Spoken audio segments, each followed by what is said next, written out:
Hey, welcome to the Relentless Positivity Podcast. I'm your host, Joe Martin. We like to bring stories of hope. We have an awesome one today. So we have Mandy Kilgore, the President and Chief Goodness Officer of Huntsville Community of Hope. Mandy, thank you so much for coming on. Hey, thanks so much for having me today. I'm really excited to be here. And I really like your title right there. I put on my business card as Director of Awesome on my business card. So respect to Really? Yeah. I'm a huge fan of anyone that thinks outside of the box as far as titles are concerned. Right. If you get to make up your own, man, why don't you make up a cool one, right? Exactly. So Chief Goodness Officer and then yours. They're incredible. There you go. So Huntsville Community Hope, we'll get into that a little bit later. But first, let's talk about where'd you grow up? So I am from Gadsden, Alabama, and it is about an hour and a half south from here on 431 straight shot.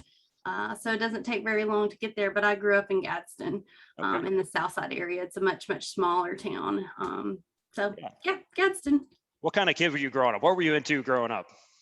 Oh gosh. A lot of the things that kids can't do now, playing out in the woods, and we didn't have cell phones back then. And so we would be gone for hours and your parents would have to call around to different parents' houses to say, hey, have you seen Mandy? And they would be like, oh yeah, they were just over here getting some lemonade. And it was such a more free spirit then. There was no restrictions like you feel now as a parent. I'm a mom of 4. My 2 younger ones are 11 and 6. And while I still have that free spirit, I still have a little bit of anxiety when it comes to where are they going? Who are they going to be with? What area does this look like? The world is a different place now than when we grew up as kids. But absolutely. Yeah. I remember that too, growing up and just, I have a 15-year-old and he's like 6'5". We're still like, is he okay when he's out there? Like, man, he's a giant. He'll be all right. Yeah, totally. So it's a different world for sure. And my wife and I get worried too. Like we haven't seen him for a little while, but he has a cell phone we can keep up with. But yeah, I agree with that. I think we had the advantage growing up. Totally had the advantage. And I think that plays a lot into the different things that we see throughout our world today. They're growing up in a different environment altogether. And as we were chatting earlier about positivity, they're growing up in a much more negative environment now than we have ever seen before. And so we have to do a really good job of ushering that positivity aspect into their lives daily. And we try really, really hard to do that in a variety of different ways. And so our crew here in Huntsville, we love to go out and spend time in Big Spring Park and go to the food truck festivals and Montesano, hiking, biking, you name it. That's what we love to do here in the Huntsville area. We're in an awesome area for sure. So, oh gosh, yes, the best. Community of Hope is all about helping the homeless. We'll get into that in a second, but how did you first get involved in working with the homeless? Well, I'm so glad that you asked. This is one of my most favorite stories to share. While I was living here in Huntsville, I was working for another group that, in short, has dental practices all over the United States. And there were some dental offices in the Dallas, Texas area. And so I was living here in Huntsville with my family, but I would fly to Dallas and live out there for 2 weeks and help clean up the dental clinics and all those things. And one of the clinics that we had, Joe, was it was a homeless dental clinic. And so that was my first experience with homelessness altogether. You asked earlier about my hometown, and I've really reflected on that recently. And in the Gadsden area, you never really saw homelessness. As a child growing up, I remember driving in the back of my parents' minivan and looking out the window, and I would never see what we see today. The typical person walking around with a backpack, or my favorite way to identify a homeless friend is usually if they have a bicycle, they'll have a plastic garbage bag over their seat to protect it from rain so they don't have to sit on a wet seat. I never saw any of that growing up. Yeah. And so when I started flying out to Dallas and working in that dental clinic, and to be clear, I know nothing about dentistry. I'm not a hygienist or anything like that. I just kind of worked in the office and I oversaw the daily operations in that clinic. But I started developing relationships with our homeless friends, and that happened by them even telling a joke. Like they would say, oh, Mandy, I'm here to get my one tooth cleaned for the day. And I'm like, ha, ha, ha, that's so funny. And we started developing those relationships, and I would fly back to Huntsville and then fly back to Dallas. And as that occurred, first and foremost, I missed our mountains. I love our mountain area. In Dallas, it's flat as a pancake. So I always was homesick for that, to come back to Huntsville. But I noticed that I started missing those relationships that I was building with these beautiful people that I never knew existed.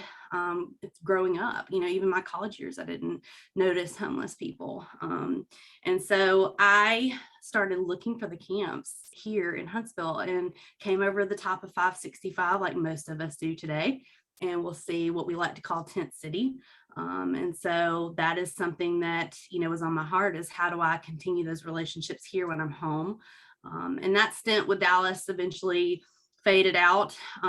We got those clinics up and running, and so there's no need to go back to Dallas. And so since that time, and that's been about 10 years ago, I've been working homeless ministry since then in a variety of different ways. Street ministry is what got me started, and that's just basically serving the camps hot food, propane, winter necessities, things of that nature. And then of course, summer necessities in the summer months. It's so hot and humid. Yep. I mean, we haven't hit that 90-degree mark as much as we typically do, but the humidity, and the mosquitoes and the flies and all of that comes with that. So we would service those needs for quite some time. Wow. So that kind of led you where you are today. So tell us about Community of Hope. I'm really excited about your vision and mission with this thing. So tell the people about that. Yeah. So we actually, from a street ministry perspective, noticed that our city is a very loving, kind, generous, amazing community that at times would sometimes overserve. And that's been a topic of conversation with a lot of our street ministries. And a good example of that is like on a Saturday or Sunday, I would be out really just working on building relationships. That's one thing that we do at Community of Hope, is build relationships. But we noticed when I went out one day, there was 6, 7, 8, 9 groups on a Saturday serving the same camp. And so at that moment, I felt a call to take a step back and to look at a bigger picture. And then we started lifting friends up off the streets. In fact, we do have one resident. He's a veteran. He is a Navy SEAL. We love to call him our salty sailor because he can get a bit ornery at times. He's always good fun. He just loves to jab and give us a hard time. And, we have a great relationship with Ricky. But when we tried to lift him up, Joe, off of homes into a home that was $650 a month, that was really a slumlord type of situation, we discovered that Huntsville, Alabama has a gap in providing permanent, affordable housing that our friends from the streets can afford. And so that's really where Community of Hope was born. When we put Ricky into that home, that terrible, terrible home where it was really tough. There were roaches everywhere, holes in the floor. It was not a safe neighborhood for him to be in, for us to be in, as serving and volunteering. And it was tough for us to accept that. And so we continued to take further steps back and look at the bigger picture of homelessness in Huntsville. And we were like, all right, this is it. We're going to have to work on filling this gap, which is the affordable permanent housing gap that we have. And when I say that, from our research, we're talking about the $350 to $450 a month price point. There's not an apartment in the city that you can find for $350 to $450 a month. And if you do find it, you probably don't want to be there. Right. So that's what Community of Hope is. We are imagine a 50-acre master planned community built. A lot of questions that come back at us is this safe? There's a lot of discussion about NIMBY, not in my backyard. We don't want a homeless village in our backyard, but this is something that I want to kind of set the precedence with, that is beautiful, safe, affordable, gated, beautifully architectured homes. So this is not a shanty or a shack or a makeshift or an overnight idea of how to help the homeless. We put a lot of thought into this project, and we're very, very excited about it. But back to the imagine 50 acres, up to 250 tiny homes. We're really looking at the numbers right now. It's very hard because COVID, there was not a point in time count done this past year due to COVID. So we're uncertain of our current statistics and our current numbers. But we're projecting up to 250 tiny homes right now. And then amazing fun things like we'll provide jobs on site, gardens, orchards, all kinds of amazing amenities that our friends will be able to reach a holistic approach, including health. and wellness, mental health, things of that nature. So this is a really exciting opportunity for us to work together and solve part of a problem that we're seeing here in Huntsville. One of the things I love that you guys talk about is it's not a handout, it's a hand up. They're not just, hey, here's your house, you're expected to do certain things. So tell us about what they're expected to do. Yeah, well, the first and foremost, pay rent. And if they don't have the means to do that, we're going to help them get there, because at the end of the day, we talk a lot about dignity. And this is something that you and I find in our daily regimen that makes us feel good about ourselves. Yeah. We wake up early in the morning, we eat breakfast, we get our coffee, and then what do, Joe? We go to work. Gotta go to work. You got to go to work. Go to work, you earn a dignified living, you come home, you feel good about that because you've been able to be a provider for your family, for yourself. You can have nice things in your home, etc. And that brings a certain balance in life that's so positive. It feels so good to be able to do those things. And so we want to restore that and help restore that to our friends who have suffered tremendous loss, tremendous pain, catastrophic loss of family, whatever you want to call that. We want to restore that and restore dignity. So they have to pay rent. And again, if they can't, a lot of our friends, and one of our stereotypes is, well, they don't have money, but a lot of our friends do. They have disability. They have our veterans.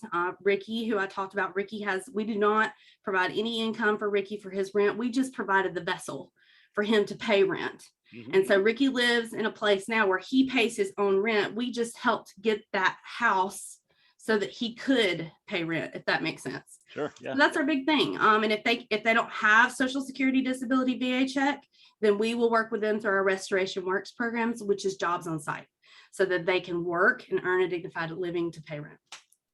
That's awesome. And the homes are going to be set up where it's a community. It's not just, hey, your house is way over there. It's community based. Tell us what all would be on the grounds. Yeah, so we have a lot of different things that we're looking at. In fact, just today, maybe an hour ago, before you and I had the chance to speak, we got our second version from an architect. We have a master planner that's here in the Huntsville area. He's been doing this work, planning multi-use developments for a long time, but he has walked the grounds of the land that we're looking at, and he has laid out what this community is going to look at based off of what we're sharing with him verbally. So this will have the homes that we talked about, the jobs that we've talked about, and a couple of ideas about what those jobs look like: woodworking, blacksmithing, an art studio. A lot of our friends on the streets are so talented. They have so many different things that they're really, really good at. A lot of that is woodworking. I have had friends that have made me hiking sticks that would blow your mind.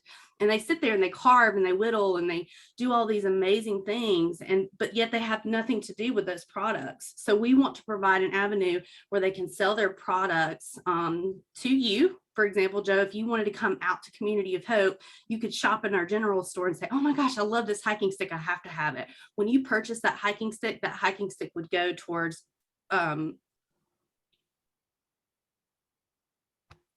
can you hear me still? Yeah, I got you. Yeah. All right, my screen just timed out, so I can't see you anymore. 1 second.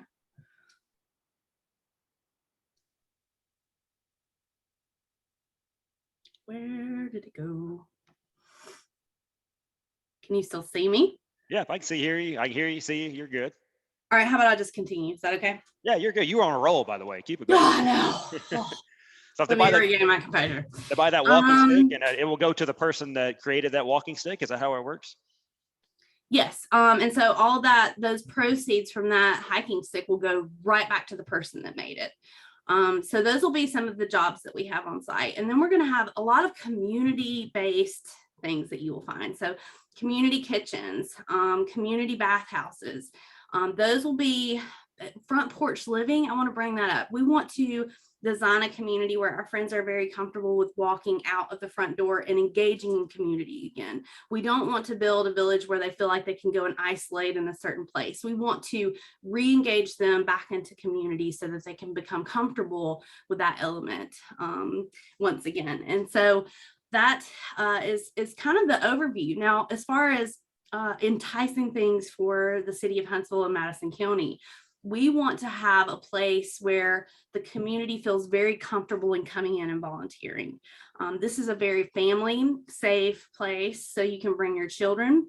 We will have a community cinema and plan to have like a movie night on Fridays where your family can come into our community of hope and watch a movie for free on Friday night, and then turn around and go to a food truck who is manned by once chronically homeless, formerly homeless. That's sometimes hard to say. But they will be residents there. And when you pay for your food and services, that again will go back to earning a dignified income. And then we'll also have gardens on site, which we're very, very excited about too. We'll have a variety of different things that you could imagine from a garden perspective, as well as orchards.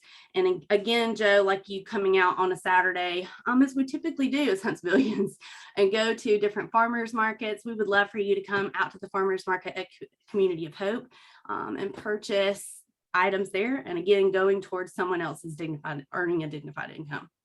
Man, that sounds amazing. That sounds so I know. cool. We're so excited. So you mentioned it earlier. What are some more common myths and kind of stereotypes that people do have about the homeless? Oh gosh. So I would say first and foremost that they choose to be homeless, lazy. They're all drug addicts. They're all addicted to alcohol. They don't want to work. Those are some of the things that we hear on a daily basis. And how are you guys working to kind of overcome that? What do you guys do to kind of help get those myths expelled? Yeah, it's really just like an educational piece. We post a lot of information on our social media. You'll hear those of us that are a part of Community of Hope consistently working with others to break down those stereotypes. We too plan to have a podcast, like I shared with you earlier, and inviting our homeless friends to come and be a part of that so they can share their story. A lot of the times that you'll learn if drugs and alcohol are involved, which more than likely sometimes they are. But if you think about it and put yourself in a homeless camp in Huntsville, Alabama, could you survive there for day after day after day without some type of mind-altering substance? I'm not sure, because it's very much like a third world country when you're out there. They're very dirty camps. The camps are, they don't have bathrooms. So as you could imagine, or if you can't imagine, they use 5-gallon buckets to handle all of that waste. They don't always have access to trash cans and things of that nature. So it's a tough life out there. They don't have running water. They don't have a place to wash their hands. And so it gets a little frustrating, on that end of things as far as the camps are concerned.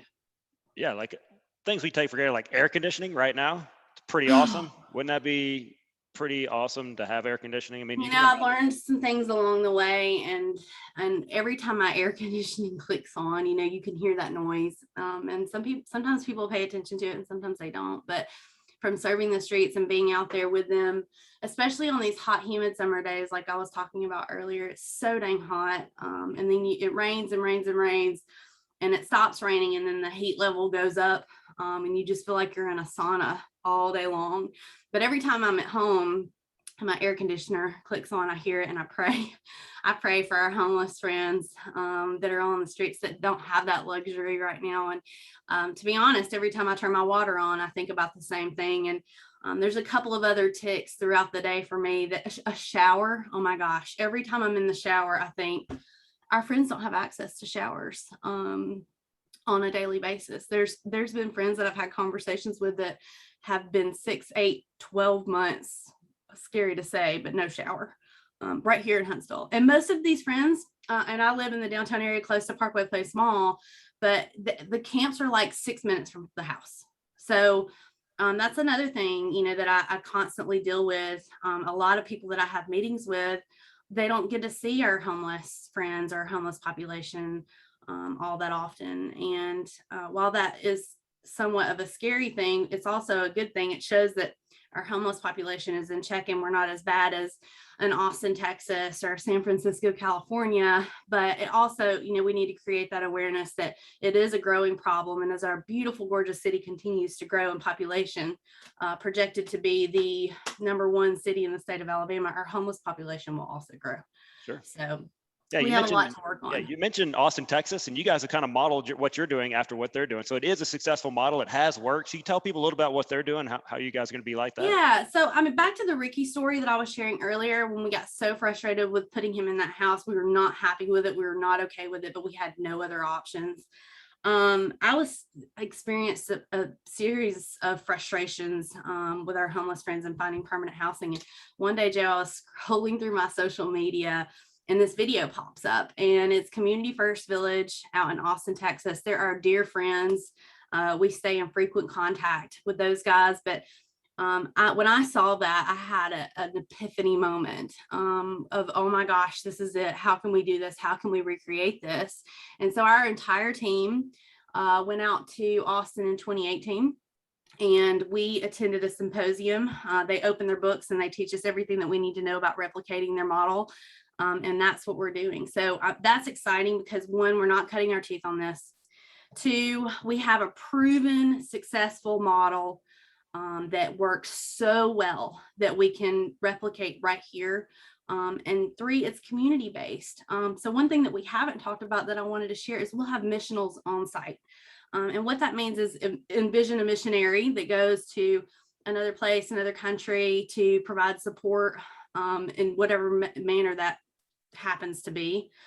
We will have people that live on site at Community of Hope that provides that support. And for us, that looks like day-to-day walkings with a homeless friend to help restore that dignity, to help restore the trust that they've lost through losing family, losing friends, sabotaging family, sabotaging friends, whatever that looks like for them. We want to restore that connection and be a group of people that they can trust again so that they can begin to heal.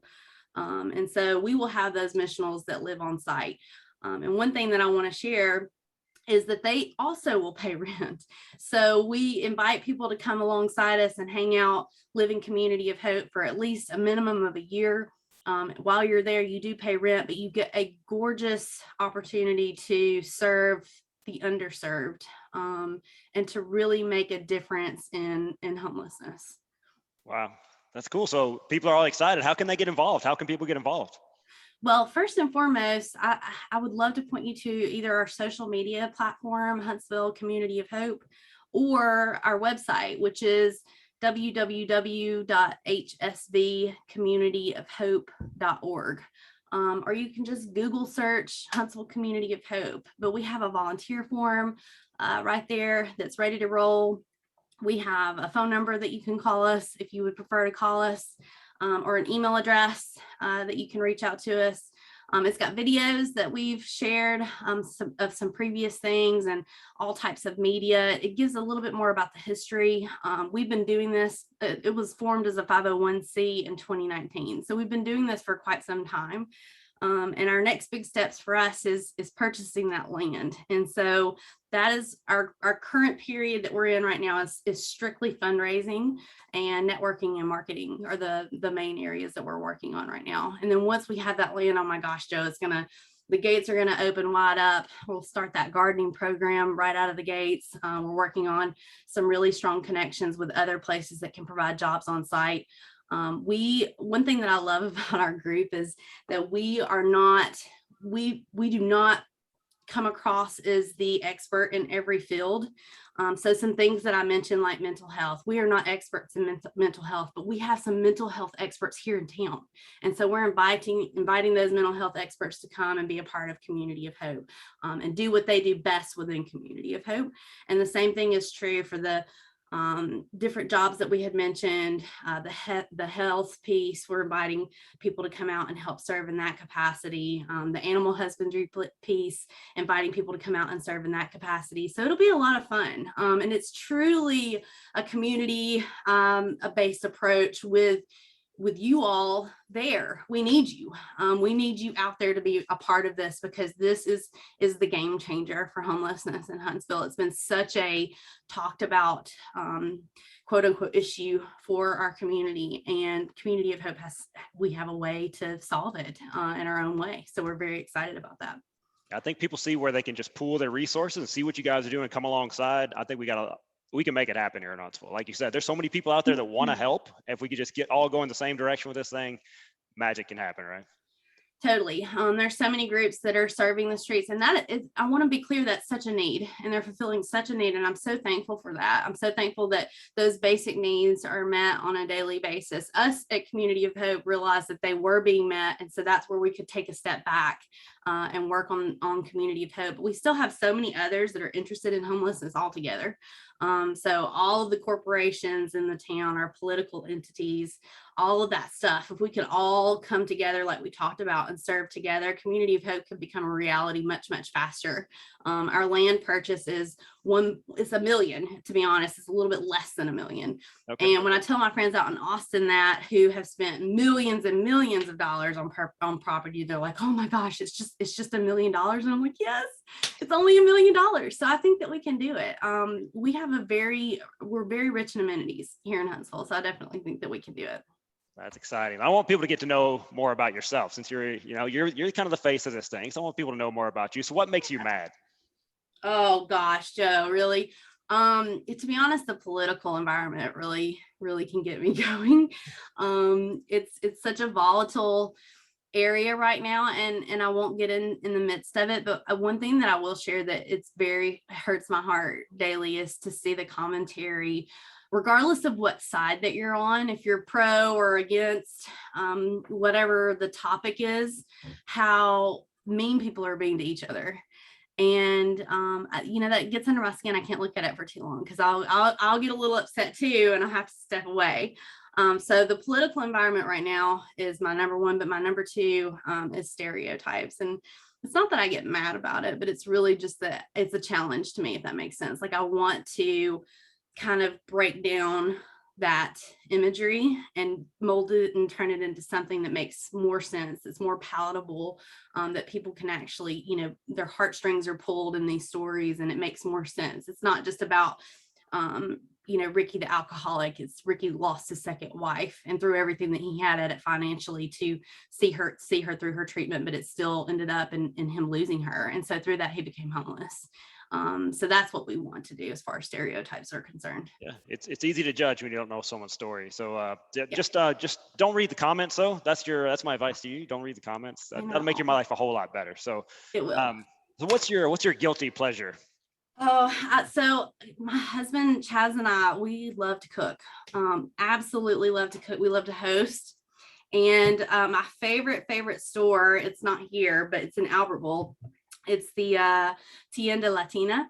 And so Hispanic products and Latina products are my favorite. And so we cook a lot of Mexican at the house. And I love to get insane, like camal. I don't know if you've ever cooked with a camal before, but it's a round thing where you can do your corn tortillas on the top, but you can do different meats and vegetables there, and all that goodness soaks up together with rice, and it's really just amazing. So I love to find creative ways to cook, and I love cooking shows. We do all kinds of cooking relating things around this. I never heard of them. I need one of those now, so I got to go buy one. That sounds awesome. I found them at not Amazon. You can buy them there too, but Academy has them. I know. I bought mine in the Mexican grocery store, but you can buy yours at Academy.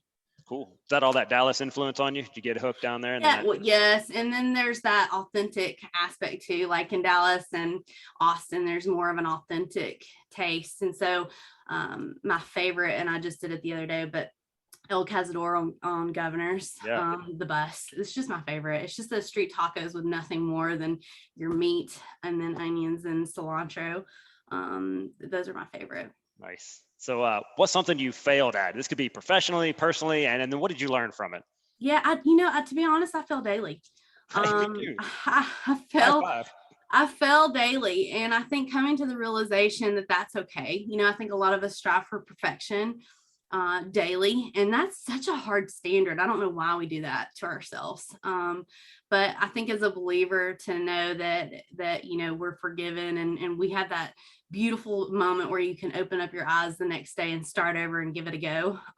That's kind of where I'm at in my life cycle right now, is recognizing those those failures and working hard to shape that and change that moving forward, the things that we don't like about ourselves to change it to something that we do like. And so that's me in a nutshell. It's not just a broader thing in life, but just recognizing, where you're at daily and pushing beyond that. Good answer. Good. That could be like one of those Miss American answers right there. That was Oh gosh, yeah. no. You probably did pageants growing up or something. So no pageants. I'm a tomboy. I was in the trees and in the mud. I was definitely not in dresses. Not my thing. But so, nothing against those that love to do that. Everyone has their own passion. But that was not me. I was building forts. That's cool. You got the both ends. You could have been there, but you're in the trees. So that's cool. So what is your favorite book? How about that? Okay, so don't be mad at me, but I'm not a book reader. So I like to laugh and say that I have a squirrel brain. I don't know if you're familiar with people that have squirrel brains, but yeah, I'm more of a visionary, and so I start to read a book, and I have successfully read a couple, the ones that I want to read. But I will start reading something and then I'll get an idea and I can't finish. So instead, I have for you my favorite musicians, because I think lyrics speaks to me on such a huge level. And in fact, I've been listening a lot to Coldplay recently, Fix You by Coldplay. I jokingly like to say that they may not have realized that they wrote a song about the homeless, but in essence, they did. And so I've been listening to Coldplay some, but my faves are John Prine, Jason Isbell, Led Zeppelin, Neil Young, the band. I love so many of our older people, but newer people too. And then I just took my 11-year-old and my husband and a friend to Susan Tedeschi and Trucks, which is the great Derek Trucks, just recently here in Huntsville, and had a blast. And so music is more of my thing.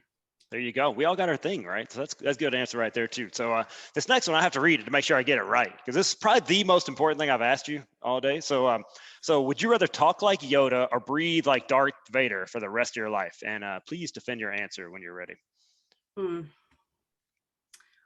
I would have to go with Yoda on this one. I think one of my favorite quotes that I can think of from the movie, it talks about what how does it go? You must unlearn what you have learned. It's one of the most favorite ones that I have from the movie, and that wisdom I think that comes out in Yoda, I think is pretty fun. The Darth Vader piece, I could see that with my kids. If I've had a moment where I've told them to do the same thing 50 times, I could probably get into that Darth Vader mode pretty quickly. But if I had to be stuck with one or the other, it would definitely be the wise Yoda. I would like to hang out with Yoda, right? I love to do or do not, no try, there is no try. I mean, he's got some good quotes in there. He really does. And then Darth Vader, he kind of sounds like he got sleep apnea or something like that. So I don't know if that's the same thing. So, so you mentioned a few words that I just want to read. Number one is you're homeless. You call them your homeless friends, which I think language matters. So I think that's really cool that you do that. Dignity is another one that people don't really think about. It is so important. And then forming relationships, which is huge. So we're starting something new here with the Relentless Positivity Podcast. It's called the Hope Dealer of the Month. And you are the inaugural winner of the Hope Dealer of the Month. So we're going to give you $100 from Pat Neck Realty. My boy Teak over there is going to donate $100. However you want to use it, that's going to use. But we just want to honor you as the Hope Dealer of the Month, the very first one. How about that? Wow, what an honor. Thank you so much. I love that. Well, I appreciate what you're doing. I mean, it's something for the communities, for people that can probably never repay you. And I think that's really something awesome to do. So I would love to give that to you, and we'll get with you all the details on all that stuff. So thank you so much. That's awesome what you're doing. Yeah, thank you so much for having me. I was so happy to be here. All right, so we're going to do some sponsors real quick, and then we'll wrap this thing up. So first of all, my friend Dominic Garver is a mortgage lender here in town. So you can call him at 256-714-1429. He's going to give you the best rates out there. He loves working with people as well. So if you're a veteran or something like that, he specializes in working with the VA. So he's a good dude on that. Or you can check him out at his website, rocketcitymortgageguy.com. And then if you need some swanky shirts like I got on right here, stuff like that, you go to Apparel Lab. So you can use promo code Relentless, save 10% on those. Check them out. awesome people doing awesome work. They love helping out in the community as well. So, hey, thank you so much for coming on. Like I said, I'm going to get you all those details that you need, and anything you need from us, I'd love to come volunteer and help out and continue along the way with you. Okay, well, thank you so much for helping us spread the goodness. Absolutely. Keep fighting the good fight. Well, you have a great day. You too.